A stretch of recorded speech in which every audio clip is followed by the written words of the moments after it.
Yo，我係石玉秀。今日我同齋姑嚟咗佐敦浦江齋素食餐館。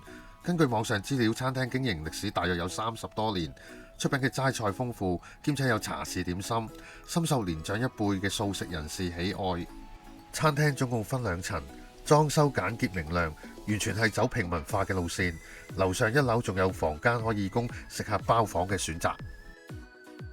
首先送過嚟呢一款係雙冬素羊腩煲。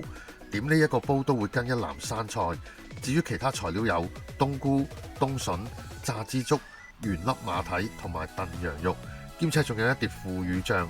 目測份量好多，再試一試個湯底味道，調教得好好，食完都唔覺得口渴。下一個係豉油皇腸粉煲，送過嚟嘅時候整個煲都熱辣辣，要立即揾隻鐵匙羹將個腸粉兜幾嘢，如果唔係就黐晒底。配菜嘅菜心好鮮嫩，加埋熱辣辣嘅腸粉，好滿足。遺憾就係呢一個煲唔夠油，扣咗少少分。接住呢碟係菠蘿咕嚕肉，呢一碟係我今餐覺得最為失色嘅一個餸。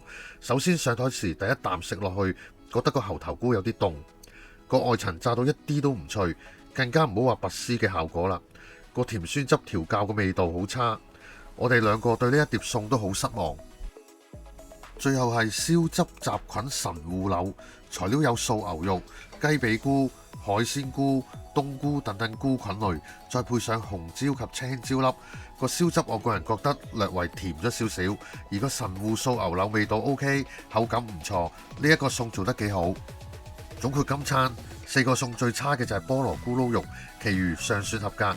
由於我哋係有會員半價優惠，每個餸折實都係幾十蚊，性價比都 OK。但如果用正價嘅價錢，我個人覺得就貴咗一啲。最後影埋個餐牌俾大家睇睇。